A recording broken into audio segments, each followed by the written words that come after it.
வாடிவாசல் படத்துடைய ஷூட்டிங் எப்போ ஸ்டார்ட் பண்ண போகிறாங்க அப்படிங்கிற பற்றின அப்டேட் ஒன்று கிடச்சிருக்கு. வாடிவாசல் படம் அப்படின்னு பார்த்தீங்கன்னா சூர்யா வெற்றிமாறன் காம்போல 4 வருஷத்துக்கு முன்னாடியே உருவாக இருந்த படம். அதுக்கப்புறம் வெற்றிமாறன் தான் விடுதலை அப்படிங்கிற படத்தை டைரக்ட் பண்ண போகிறா அப்படின்னு சொல்லிட்டு 3 வருஷத்துக்கு இழுத்தடிச்சிட்டாரு. இப்போ ரீசெண்ட் டைமில் 2025 படத்துடைய ஷூட்டிங் எல்லாம் ஸ்டார்ட் பண்ணிடுவோம் அப்படிங்கிற மாதிரியான நியூஸ் எல்லாம் வெளியிட்டு இருந்துச்சு. ஆனால் ரசிகர்கள் எப்போ ஸ்டார்ட் பண்ணுவீங்க அப்படிங்கிற மாதிரியான கொஸ்டின்லாம் எழுப்பிட்டு இருந்தாங்க. அதுக்கான ஆன்சரை ப்ரொடியூசர் கலைப்புலி எஸ்தானோ அவர்கள் சொல்லியிருக்காரு. அப்படி அவர் என்ன சொல்லியிருக்காரு அப்படின்னு பார்த்தீங்கன்னா, வாடிவாசல் படத்துக்கான ப்ரீ ப்ரொடக்ஷன் பணிகள்லாம் தீவிரமாக நடந்துட்டு இருக்கு. ஜூலை மாதம் இந்த படத்துடைய ஷூட்டிங்கை ஸ்டார்ட் பண்ணிடுவோம்.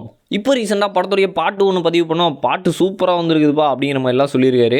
ஸோ படத்துடைய ஷூட்டிங் ஒர்க்கை கூடிய விரைவில் ஸ்டார்ட் பண்ணுவாங்க அப்படிங்கிற மாதிரி எதிர்பார்க்கலாம்.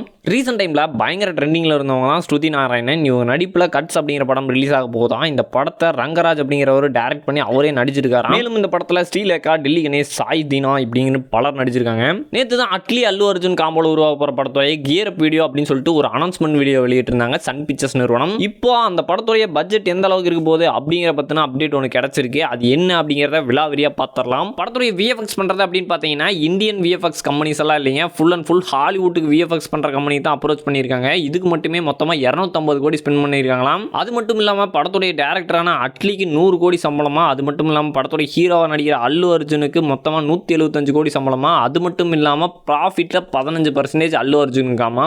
ஆக மொத்தம் படத்துடைய பட்ஜெட் அப்படின்னு பார்த்தீங்கன்னா கிட்டத்தட்ட 800 கோடிக்கு மேலே வருதான். தனுஷ் அருண் விஜய்க்காக ஒரு படத்தில் பாட்டு பாடி கொடுத்துருக்காராம். அது என்ன படம் என்ன பாட்டு அப்படிங்கிறத பற்றி பார்க்கலாம். மான் கராத்தே படத்தை டைரக்ட் பண்ண கிறிஸ் திருக்குமாரன் அப்படிங்கிறவரோட டைரக்ஷனில் உருவாயிட்டு இருக்க படம் தான் ரெட்டத்தலை. இந்த படத்தில் அருண் விஜய் தான் ஹீரோவாக நடிச்சிட்டு இருக்காரு. அது மட்டும் இல்லாமல் இந்த படத்தில் ஹீரோயின்லாம் சித்தி இட்டானி, தானியா ரவிச்சந்திரன் அப்படின்னு 2 பேர் நடிக்கிறாங்க. ஹரிஸ் பெரடி, யோகேஷ் சாமி, ஜான் விஜய், பாலாஜி முருகதாஸ் அப்படிங்கிறவங்கலாம் முக்கியமான கதாபாத்திரத்தில் நடிச்சிட்டு இருக்காங்க. இந்த படத்துக்கு மியூசிக் அப்படின்னு பார்த்தீங்கன்னா சாம் சிஎஸ் தான் போட்டிருக்காரு. அருண் விஜய்க்காக தனுஷ் இந்த படத்தில் ஒரு பாட்டை பாடி கொடுத்துருக்காராம். இந்த பாட்டோடைய லிரிக்கல் வீடியோ கூடிய விரைவில் வெளியாகும் அப்படிங்கிற மாதிரியான நியூஸ் எல்லாம் வெளியாயிட்டு இருக்கு. இதுக்கு தனுஷுடைய இட்லி கடை படத்தில் அருண் விஜய் முக்கியமான கதாபாத்திரத்தில் நடிக்கிறதுனால ஏற்பட்ட ஃப்ரெண்ட்ஷிப் தான் காரணமாக இருக்குமோ.